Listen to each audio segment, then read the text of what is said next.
Vraiment,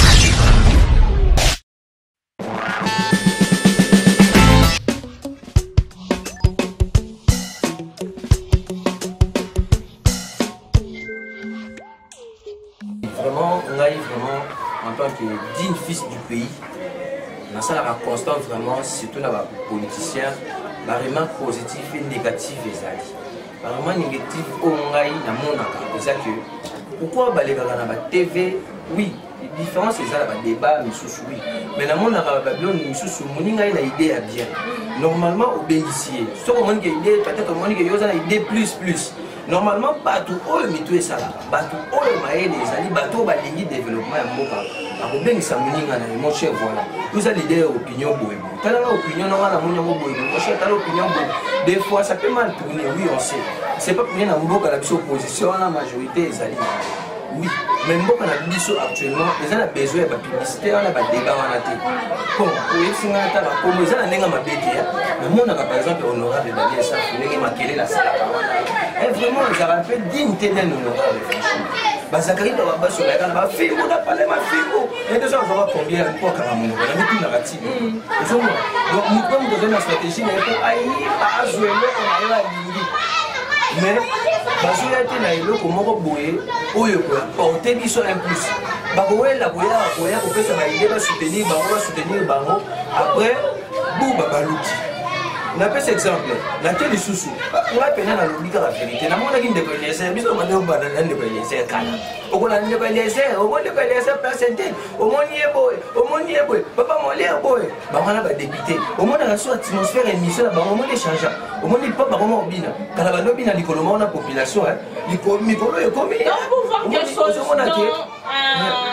objectif le monde qui va comment va décider tout le monde va viser l'intérêt commun voilà tout le monde par exemple na mi tuni pe ndeko boso na politique pe akokoma boy bandeko nyonso akokoma boy rendez-vous 2023 lo baka moi ke ya postula ka te ye boy ke total so ko changer ba lo ba te après c'est que population te sévi vite au senga mais il pas comme na bon côté.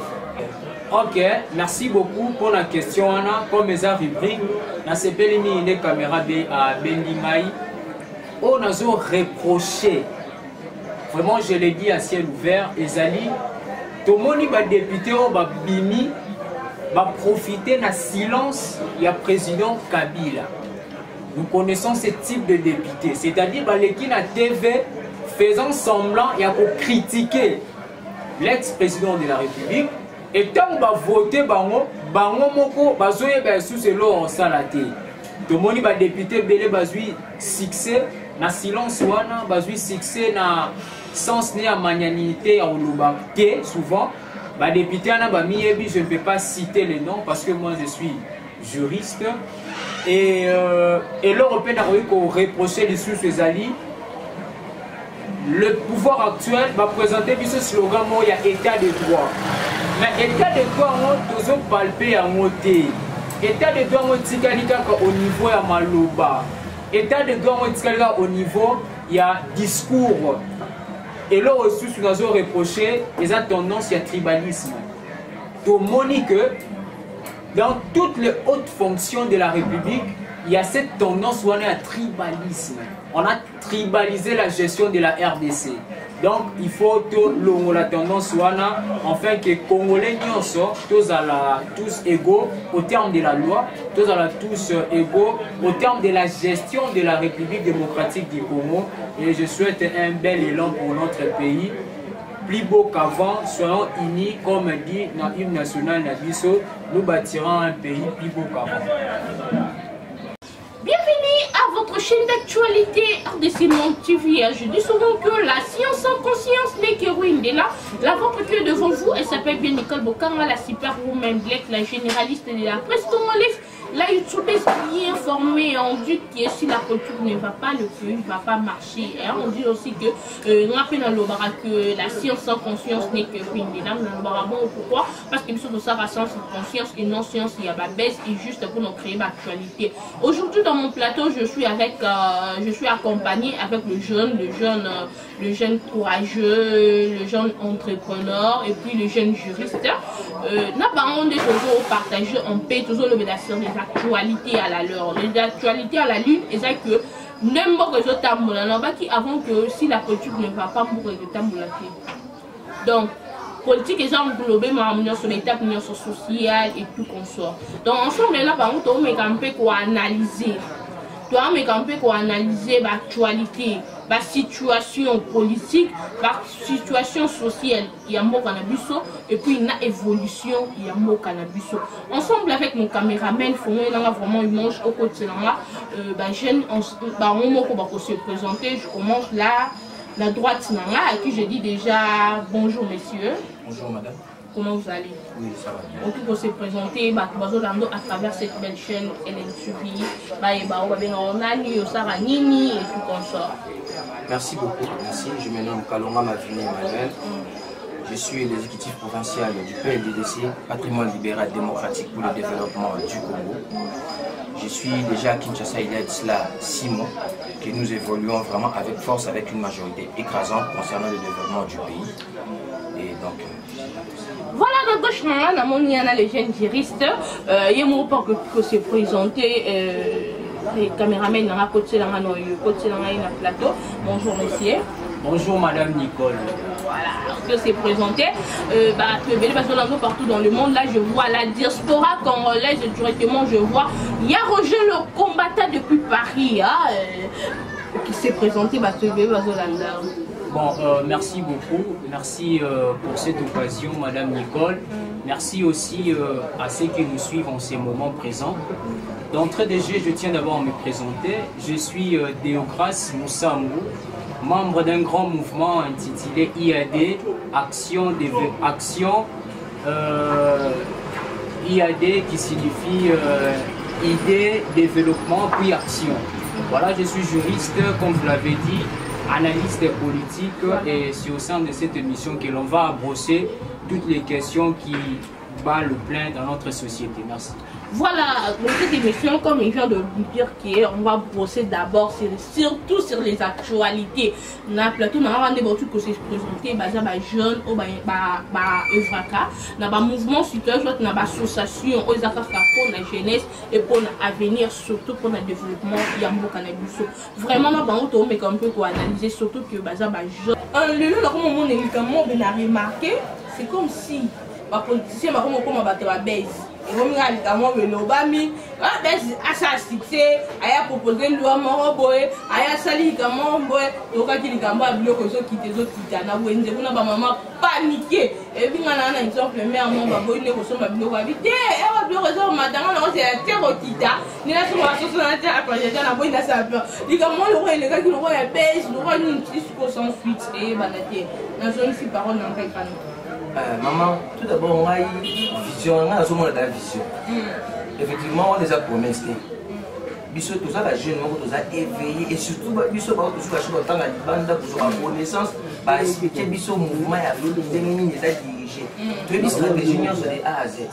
Effectivement, il y aura changement. Il y aura un changement. Mais pendant la période après campagne, donc Monique non,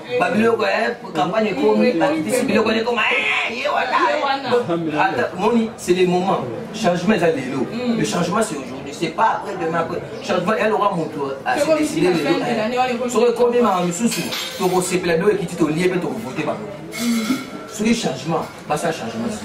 Peuple désolé là, bana botanga te, ba parents na biso ba futa ngate, ba parents na biso ba sisi ba tangi, pardon ba salé limbo ba ba de votre na bango bi marate, ba niveau ba misala l'état, na armée, si les loba anciens combattants ba zolé, et le ko moko sala maté. Après tant que on a ba fin de wana de pas de niveau, to ko ba bon na biso to ko so ba biloko na moche to ko dia ba sur les changements, changement sur le jour. Tu peux voter te, tu peux voter, tu peux prendre un mouvement sur la pour éduquer après que tu m'as mal à mort à ça pour la député. Tant que tu as la quartier, la bichon, tu as la député, mais pas quand même non. C'est la 2023. 2000 élection komi bakomo la biso ba polo to kata ba polo la moto sala ba pré campagne pour autant ça ba komo la akimi na komino akela komino to landi ba moto biomo na komino biso asala ke lokote ayebi ke maman matambola na bassin na ma pesa ko kata so ya basa sika ko voter maman ayebi ke azo utiliser psychologie azo manipuler pauvreté ya population ba député ya bongo pe congolais bo ba député ya bongo il faut ko benga na bango ba député ko na ba quartier na bino il faut ko lobela bango le moment ya ngoyo donc to boy manipulation de biso ne biso ba jeune oyo nde tokozala capable ya kotambola ka to démontrer ka bango moni oyo yete oyo soki esengi koma ntina niveau ya seni to ya présidence ke bango te tokosala yango mpe toza déjà prêt ya kosala. D'accord, merci.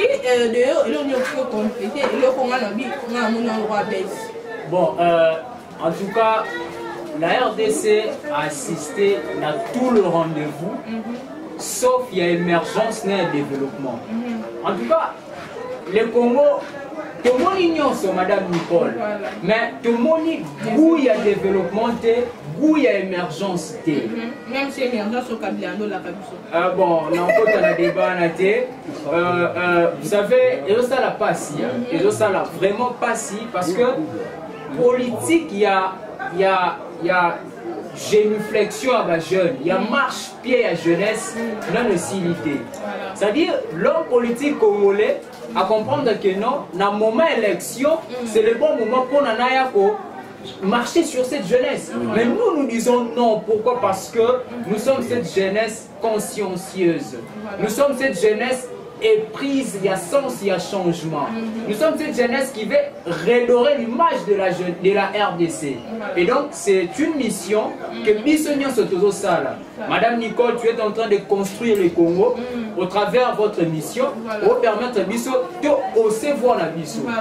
Parce que, si on a monté, peut-être pour bénéficier de la théorie. Il y a la RDC, c'est un pays extrêmement riche dans la théorie, mais dans la pratique, la jeunesse n'a pas le temps. Donc, c'est un peu ça. En tout cas, il faut que l'Obamakasi, je vais finir par un adage qui dit le long terme en politique et la prochaine échéance électorale. C'est en 2023 qu'il y aura à boire et à manger.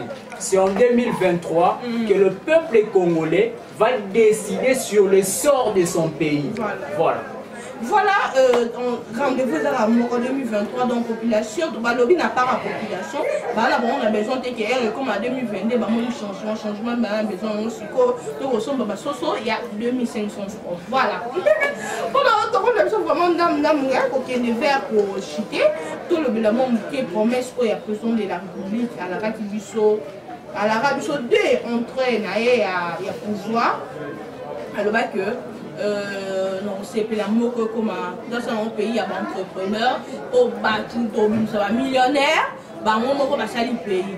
Ensuite, il paraîtrait, que le président, prochainement, il a un niveau à la présidence de la République, que la licence, il y a une population d'entrepreneurs congolais qui va faire une licence, le père qui est tellement de licence, c'est dans même pas libanais, chinois. Si cela est vrai, comment on peut analyser cette situation? Sur ma licence, c'est ça qui est information, pour les gens qui paraîtraient, licence fait comme un bon mot et pas pour voler. Les gens avaient volé entrepreneurs et puis la licence aux les jeunes entrepreneurs. Tout d'abord, merci beaucoup pour Moni et Kamboya Koloba que licence c'est ça pour appartenir et pas monter. Ça c'est vraiment lourd. Parce que premier année qui ont promesse à président et puis on est en deuxième lieu. Ceux qui ont promesse à président, on a commis un peu flou, on a mis tout na que depuis que la mission moi besoin de licence, parce que moi ta période dans mon bout. Avant qu'il colline mon bout, tu es chinois tu kabilo en détail. Il y a moi besoin contribuer la crise yamboka na biso. En tant qu'entrepreneur, on a ça analyse wana, déjà pour contribuer vraiment, je peux dire même à 15% de la crise du pays. Je dis bien 15%, parce que pas dans la République démocratique du Congo. Voilà. Chine qui l'Équateur a remonté le bloc. En détail. Ils ont participé, j'ai dit bien à 15% à la crise yamboka. 15%. Et surtout, mini, jeunes, ceux qui vont bénéficier de tout. Dans la période où ils ont été comme en gros, et voilà,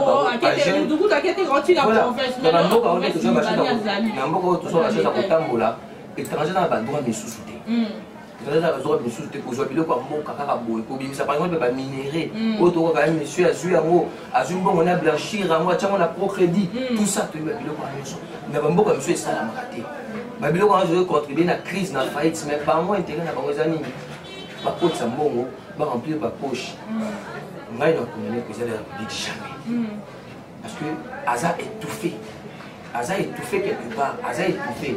En plus, Aza Moutoumoro Boya, il y a des attributions à respecter. Moussala Naé, ils ont supervisé, oui. Mais Moutla Moutifo, il y a un rapport à Boya. Il y a un rapport à Boya, c'est-à-dire que ça les a montés. Par rapport à ce document, Moussala, par exemple, il y a 25 millions. Voilà. Par rapport à ce document, Moussala, il y a 25 millions, mais Moussala, 1 million. Bon, moi, je suis pas biloko à Nyos.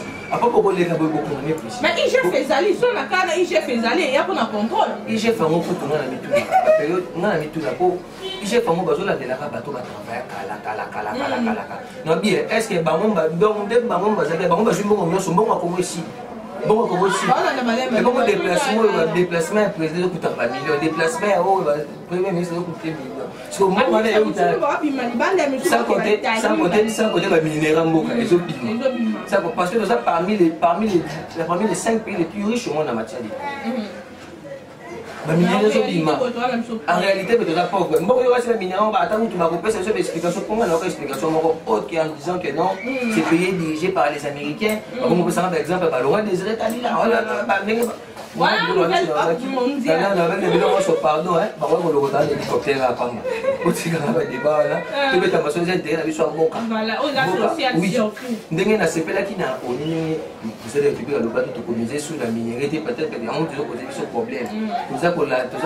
sur l'agriculture, sur une si c'est coupé agriculture, à un moment dans la société, ma société va formule.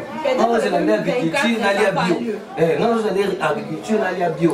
Voilà. N'allez bio, mais par rapport à Biloko, il y a pour retenir licence. Biloko, moi je pense que un étranger sur la licence par exemple, il doit être d'abord poursuivi son entrée, sortie, marchandise, de notre côté, import et export. Parce que à côté ça peut être millions de dollars pour aider, mais ma façon de faire au bimi, c'est la bonne moment, on a tiens mon akati à bimi, c'est le moment mais tiens pas dollars, j'ai déjà vécu cela à Boma, j'ai déjà remarqué cela une fois, heureusement avec moi ça je n'ai pas dit semblant, il y a pas de bimi, ça un bon on a un bon madame, a vu mbeto, on a mbeto parce qu'on est complexe, mbeto wana. Bapandi yango bakotisi badola bazipiki yango okoyo komona mbeto nini oyo babilio ezobima te bamisuku babimisa mbongo na kati ya cercueil moto akufi bazwi mpena koma motu wi le fait ke na mboka etel moto ayo bamoni motu me na se na ye bamilio de dollars ezali j'ai déjà vécu cela na mona yango nayebi yango kesalamaka bongo donc eza babiloko baarts bao bata sécurité donc nyonso ana efelani voilà point ya sécurité wana momanga na bakeza complexe parce que na pour analyser si c'est pour moi personnellement on va dire sécurité nous a un bon côté voilà de autres on ne fait moins sur le chité au tout cobaxani par rapport il y a ma femme il y a bateau il y a entrepreneur il y a beaucoup de licence et puis dans la licence président de la République projet où il y a des faux entrepreneurs congolais base de la licence il y a pas bloco parce que tout match PIB donc tout match produit extérieur brut ça licence et maintenant bateau non mais maintenant faut pas congolais bon on va voir la licence pour le pays voilà. Bon merci vous savez le président l'ex-président de la République le président Kabila on lui a posé une question président depuis mandat nayo nini ko réussissa té. Il a répondu pour dire que ce que je n'ai pas réussi, c'est de changer l'homme congolais. Voilà. Madame Nicole, aussi longtemps que l'homme congolais, Azana nous transformer, en tout cas, ce pays restera comme ça. Parce que IGF, quand on a la mission, il y a double mesure. C'est-à-dire en même temps poursuivre que bateau va dans un régime ancien, mais tous observez, on a eu une mauvaise gestion, on a eu Covid-19 avec l'ancien ministre de la Santé, mais jusqu'à présent, IGF a l'objet de l'autre. Voyez un peu, donc un état de droit, justement, un état de droit à double vitesse, Madame Nicole, c'est ce que vous êtes limaté. Je ne suis pas entrepreneur, je ne pourrais pas entrer en détail dans ma moine, mais si nous reconnaissons de manière superflue, nous que totikaka baprojet ezalaka na tiroir toza na projet mais tozopalpe yango te. En tout cas, le président de la République, il doit veiller sur ça, surtout les gens qui sont entourés. Il faut que ça la musala moko pour na Congolais à bénéficier. Merci. Oh, merci beaucoup, vraiment. Moi, vraiment, personnellement, je soutiens le projet. Le projet est bien et pour vendre vraiment stabilité économique, la chose qui nous sommes au patron, nous sommes au patron, nous sommes étant comme aussi, c'est le cas de la police de la Libanais. Vraiment, nous sommes dans l'état sécuritaire dans le monde. Est-ce que tu évites de supporter moi on va mettre des filles sur la terre parce que la chose on va dire une semaine 2 semaines bah côté qui bouge chose grave l'information sur les réseaux là jour il y a indépendance je vois ça dans la chaîne nationale mais là niveau internet que c'est les mecs qui non jour indépendance c'est événement moi c'est les mecs qui dans niveau est parce que identifier que les rebelles il y en a des moutons dans parce que c'est qui m'ont fait tout comment les rebelles identifier bah et puis bah on mais va relancer un mot dans la busso et tant sécurité ça va bien te bonne investisseur pour investir dans beaucoup que nous bandits mon ko kuna banda économique mesdames moi vraiment na rôle vraiment premièrement situation état de siège wana ils échec total ils ont échec total pourquoi parce qu'il y a encore plus de monde ça se voit donc rien ne marche tout le monde a par exemple un rebelle au vous a déjà localisé il faut les arrêter s'ils constituent une menace il faut les abattre tout simplement mais dans ce monde que niveau dans ce monde on a la guerre moko boye nayebi vraiment te na benga ngou parce que ceux qui n'aillent les guerre par exemple les apports la minerai en moko de tout fa bongo la période où les a quitté et c'est la quitté pour lui c'est pas parce que d'abord premièrement Mobutu était fort non c'est parce que Mobutu savait négocier vous pouvez prendre vous ne pouvez pas tuer ma population vous pouvez pas tuer mon peuple aujourd'hui le quoi pourquoi tout ça? Pourquoi tout ça encourage on a affronter le président de la République? Il y a clairement. Parce qu'on connaît tous nos idiots, on connaît que non, voilà ce pays est comme ça, et comme ça, et comme ça, il y a la haute bonne. On est tous les bilans qu'on a sur le biseau, on fait des bateaux bien. Mais si le président c'est peut-être le président de allez coopérer. Tous les bilans, vous ne pouvez pas faire. Autrement, je dis, mais ça il est incapable. Incompétent. Oui, que le président ignore. Va coopérer, va négocier. Essayez. Prenez ce que vous voulez, mais laissez ma population. Depuis que vous avez essayez de répéter. Bon, Tomi, Iranium, il va prendre des questions de chapeau à joie. Iranium, essayez de rater. Il n'y a qu'une goutte de sur Iranium, ils sont avec les agressions de Sarapuna. Il y a un bon béni. Il n'y a pas de ma solate, mais au moins, il est partout. À la Bichassa, non, nous sommes la pétrole et bimi. On est bimi. Voilà. Et ça, donc, il n'a jamais battu. Pourquoi mort pourquoi moi appeler la place situation vraiment sécuritaire et c'est tout un fiasco mais par rapport peut-être aux sécuritaire de la capitale quand même je félicite quand même le général Sylvano Bassoro oui parce que dans le monde on a vraiment que oui la capitale oui dans le monde on a quand même que non par rapport à Poulou on a diminué quand même dans le monde on a quand même un botambo la à l'aise ça va oui on a constaté bon premièrement nous na ko lo bandit singa inaza mwana il m'a très bien dengue zalaki dengue comment ma tête oui ma tête vraiment ma tête police mon côté c'est ça ma tête pour ma tête conscience ba ngomoko ba jeune ba joie conscience ma tête sur ba bio kanya ma o excusez-moi vraiment c'est faux moi dans ce monde ma tête très bien de A à Z ma tête sur ba bio policier ma ba yaka c'est faux ma tête jeunesse ba ngomoko ba joie conscience voilà tout le tika on a tout sport on a biso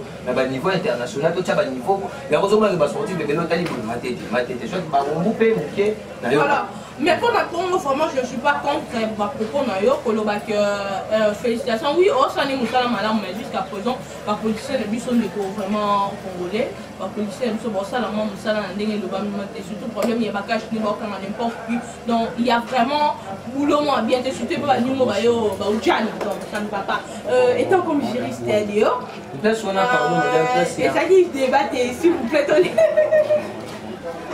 et là parce que pas na un peu de fois la différence on dirait oui na tout dans ce les cas de formation ou pas on souhaite bazo faire preuve kaka ya kombo na bango wana comment ya bango wana mal réputé parce que tout le monde na ba niveau poids lourd c'est pas vraiment une bonne image vraiment par rapport à niveau ya nini ya police voilà comme juriste situation de plus en plus. Et comme je vois moi, il me salue. Je dis que ça a bon, on a resté avec mes alas,